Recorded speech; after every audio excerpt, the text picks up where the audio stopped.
तो क्या सच में मोदी सरकार पर है खतरा?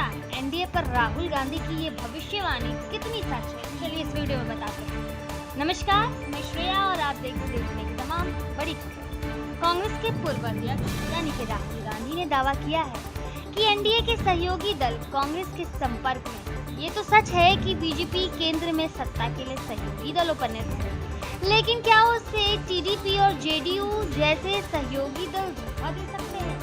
राजनीति में कुछ भी कहना बहुत मुश्किल है, क्योंकि राजनीति में कुछ भी कभी भी हो सकता है। एक दशक में ही केंद्र में एक पार्टी की बहुमत वाली सरकार का दौर खत्म हो गया है। नरेंद्र मोदी लगातार तीसरी बार प्रधानमंत्री तो बन गए, लेकिन उनकी पार्टी बीजेपी के अकेले बहुमत के जादुई आंकड़े से दूर रह गई। 240 सीटों पर सिमटी बीजेपी को केंद्र में सत्ता में लौटने के लिए सहयोगी दलों की मदद लेनी पड़ी, जिनके पास 53 सीटें हैं। इस स्थिति में फूली नहीं समा रही कांग्रेस पार्टी के पूर्व अध्यक्ष यानी कि राहुल गांधी ने बड़ा दावा किया। जी हाँ, उनका कहना है कि एनडीए के कई साथी दल उनसे यानी कांग्रेस पार्टी से संपर्क में हैं। राजनीति की भाषा में संपर्क का मतलब तो समझते ही है ना आप।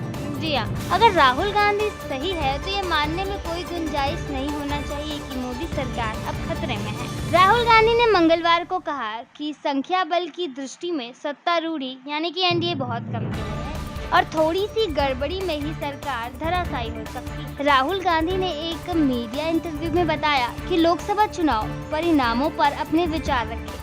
उन्होंने कहा, संख्या इतनी कम है कि सरकार बहुत नाजुक और छोटी सी गड़बड़ी भी इसे गिरा सकती है। मालूमात एक एनडीए सहयोगी की दूसरी तरफ मुड़ना होगा। उन्होंने ये भी दावा किया कि एनडीए के कुछ सहयोगी हमारे संपर्क में हैं, लेकिन कौन? राहुल ने इसका जिक्र नहीं किया और ना ही नाम बताया, लेकिन उन्होंने कहा कि मोदी खेमे में बहुत गहरी असहमति है।